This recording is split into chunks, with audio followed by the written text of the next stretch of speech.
দেখো আমার মা এসেছে, মা এখন 1 সপ্তাহ থাকবে। তা মা যখনই আসে, মা তো একটার পর একটা রান্না করতে থাকে আর আমাদের একটার পর একটা আমরা খেতে থাকি। আজকে প্রথম দিন, আজকে মা কালকে এসছে, আজকে হচ্ছে আমাদের মেনুতে হচ্ছে লাঞ্চে সুন্দর সাদা আলু পোস্ত, গোলমরিচ দেওয়া, এদিকে হচ্ছে পোস্তর বড়া। আহ এই দেখো পোস্তর বড়া, এটা দারুণ লাগে, আমি তো খেয়ে নিই। আর এদিকে হচ্ছে টকের ডাল, বেগুন ভাজা, টকের ডাল। তো এখন আমি যেটা করব সেটা হচ্ছে একটু পোস্তর বড়া দিয়ে খাবো। একটু নুন,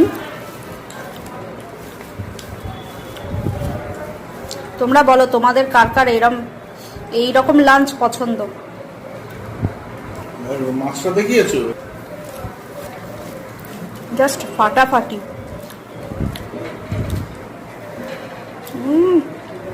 পোস্তর বড়া শুকনো ভাতে মেখে, এর মধ্যে আবার লঙ্কাও দিয়েছে, এই যে লঙ্কাও রয়েছে। পোস্তর বড়া এমনই জিনিস না, যারা ভালোবাসো তারা নিশ্চয়ই জানবে যে এইটা থাকলে আর কিচ্ছু চাই না। 1 থালা ভাত আমার এইটা দিয়েই খাওয়া হয়ে যায়, এর সাথে একটু হালকা কাঁচা লঙ্কা,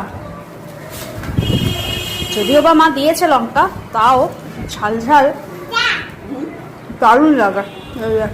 কাঁচা লঙ্কা জমে গেল।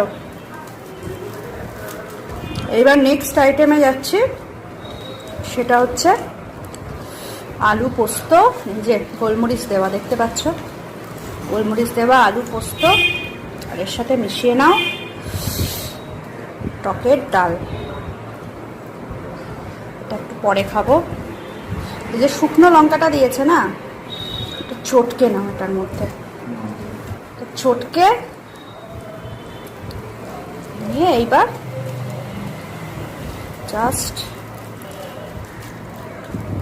খেয়ে নাও। তোমরাও বাড়িতে করে খাও, খেলে বুঝবে এটার কি অমৃত। ফাটাফাটি।